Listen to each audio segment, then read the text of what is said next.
श्री स्वामी समर्थ स्वामी भक्तांनो, माझ्या YouTube चॅनलमध्ये तुमचं स्वागत करते आणि व्हिडिओला सुरुवात करते। श्री स्वामी समर्थ। आजचा विषय आहे पितृदोष। पितृदोष होण्याची खरी कारणे काय व त्याचे उपाय कोणते आणि ते कशामुळे आपण दूर करू शकतो हे आपण थोडक्यात पाहूयात। त्यामध्ये पहिला आहे मूलबाळ होत नाही किंवा झालेच तर जन्माला आलेली मुलं मंद अपंग होतात।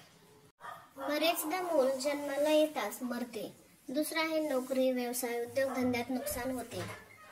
तिसरा आहे कुटुंबात छोट्या गोष्टींवरून मोठे वादविवाद होतात। चौथा आहे घरात सतत कोणी ना कोणी आजारी राहते, दवाखाना सुटत नाही। पाचवा आहे विवाहित मुला मुलींच्या लग्नात अडथळे येतात, लग्न झाल्यानंतर वैवाहिक सुख मिळत नाही, घटस्फोटासारखी परिस्थिती येते। सहावा आहे अपघात होण्याचा धोका वाढतो। सातवा प्रत्येक शुभ व मंगल कार्यात कोणत्या ना कोणत्या कारणाने अडथळे निर्माण होतात। आठवा आहे घरातील कर्ता व्यक्ती सतत मानसिक तणावाखाली राहते। म्हणूनच हे आपल्याला पितृदोषाची कारणे व लक्षणे आपल्याला हे दिसून येतात।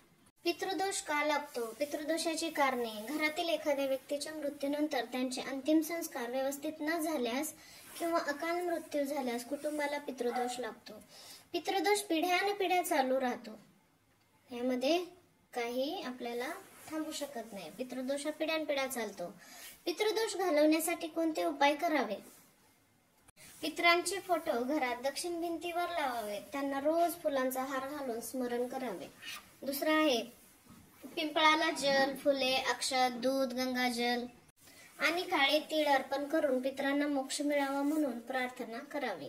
दर अमावस्येला आणि पितृपक्षातील 14 दिवस संध्याकाळी घराच्या दक्षिणेला पितरांचे स्मरण करीत तेलाचा दिवा लावावा। गरीब मुलींचे विवाह लावणे किंवा लग्नात मदत करणे हा पितृदोष दूर करण्याचा प्रभावी उपाय आहे। पूर्वजांच्या मृत्यूच्या तिथीला ब्राह्मणांना जेवू घालावे, तसेच सत्पात्री दान करावे।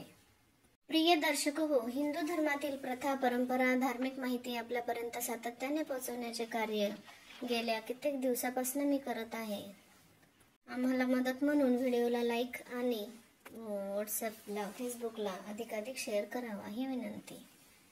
पितृदोषावर उपाय करण्यासाठी पितरांची तिथी माहिती नसल्यास काय करावे? घराण्यातील मृत व्यक्तीची तिथी किंवा महिना काहीच माहित नाही तर अशा व्यक्तींनी मार्गशीर्ष किंवा भाद्रपद मासात कधीही श्राद्ध करावे। किंवा महिना माहित आहे पण तिथी माहित नाही अशा व्यक्तींनी पितृपक्षात भाद्रपद कृष्ण अमावस्येला कार्य करावे, नाहीतर जो महिना माहित आहे त्यामधील अमावस्येला ते कार्य करावे। घराण्यात कोणीही आता कर्म करणारे उरले नाही तर काय करावे? तर अशा व्यक्तींनी ब्राह्मणांकडून यथासांग श्राद्ध कार्य करून घ्यावे। पितृदोष मुळापासून नाहीसा होईल। पितृदोष दूर करण्यासाठी चमत्कारिक उपाय आपण बघूयात। जेव्हा वेळ मिळेल तेव्हा गायी, कुत्रे, कावळा, मासे यांना ब्रेड खायला द्या आणि त्यांना किमान 1.5 महिना सतत खायला द्या। रविवार वगळता सकाळी काळे तीळ, दूध, गंगाजल, तांदूळ, पांढरे फुले पाण्यात अर्पण करा आणि सूर्यास्ताच्या वेळी दिवा लावा। शिवलिंगावर गंगेचे पाणी, काळे तीळ आणि भस्म मिसळून जल अर्पण करा। भगवान विष्णूच्या मंत्रांचा जप आणि श्रीमद भागवत गीता पाठ केल्याने पितृदोष समाप्त होतो। शेणाची गौरी जाळून नियमितपणे कापूर, लवंग, तूप, गूळ हे इत्यादी पितृदोषासह वास्तुदोष सुद्धा मुळापासून पळून जाईल। पितृदोष निवारण मंत्र ओम श्री सर्व पितृदोष निवारणाय कलेशम हं हं सुख शांतीं देहि फट स्वाहा। ओम श्री ओम सर्व पितृदोष निवारणाय कलेशाय हं सुख शांतीं देहि फट स्वाहा। पितृदोष दूर करण्यासाठी काय करावे? तर घरात सतत कापूर जाळल्याने पितृदोष कमी होतो। मंदिरात गुप्तदान केल्याने पितृदोष कमी होतो। रविवारी गाईला गूळ व गहू खायला द्यावे। अमावस्येला दुपारी 12 वाजता घरात शिजलेल्या अन्नाचा नैवेद्य काढून त्यात काळे तीळ टाकून पितरांच्या नावाने हा नैवेद्य घराच्या छतावर ठेवावा व नंतर तो नैवेद्य गाईला द्यावा। प्रत्येक अमावस्येला गरीब व्यक्तींना दक्षिणा व भेटवस्तू दान कराव्या, तसेच भोजनही द्यावे, त्याने पितृदोष कमी होतो. पितृपक्षात गरिबांना चादर व मिठाई दान करावे. पिंपळाच्या झाडाला गंगाजल, पाणी, फूल, दूध व काळे तीळ हे सर्व वाहून पितरांचा आशीर्वाद घ्यावा. श्री गुरुदेव दत्त, श्री गुरुदेव दत्त, श्री गुरुदेव दत्त या मंत्रांचे नामस्मरण केल्यानेही पितृदोष कमी होतो. जयांच्या कृपेने या कुळी जन्म झाला, पुढे वारसाच हा सदा वाढविला, अशा नम्र स्मरतो या त्या पितरांना नमस्कार साष्टांग त्या पूर्वजांना. इथे मान सन्मान सारा मिळाला, पुढे मार्ग तो सदा दाखविला, कृपा हीच सारी केली त्यांना, नमस्कार साष्टांग त्या पूर्वजांना. मिळो सद्गती मज पितरांना, विनती हीच माझी त्रिदेवतांना, गती कर्म माझ्या मिळो मोक्ष त्यांना, नमस्कार साष्टांग त्या पूर्वजांना. जोडून कर हे विनती तयांना, अग्नी वरुण वायू आदी देवतांना, सदा साई देवोनी उद्धरी पितरांना, नमस्कार साष्टांग त्या पूर्वजांना.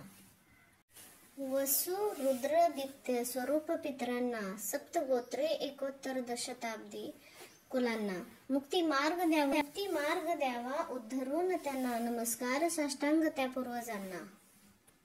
करुणी सिद्धता भोजनाची तयांना, पक्वान्ने आवडीने बनवून त्यांना ना, सदा तृप्ती हो जोडी करण, नमस्कार साष्टांग त्या पूर्वजांना. मनोभावे पूजनी तिला, यवाने विप्रास देऊन दक्षिणा त्वरेने, आशीष द्या हो आम्हा सकलांना, नमस्कार साष्टांग त्या पूर्वजांना. सदा स्मृती राहो आपलीच आम्हा, न्यून काही राहता माफी करांना, गोड मानून द्या घ्यावे सेवा व्रतांना, नमस्कार साष्टांग त्या पूर्वजांना.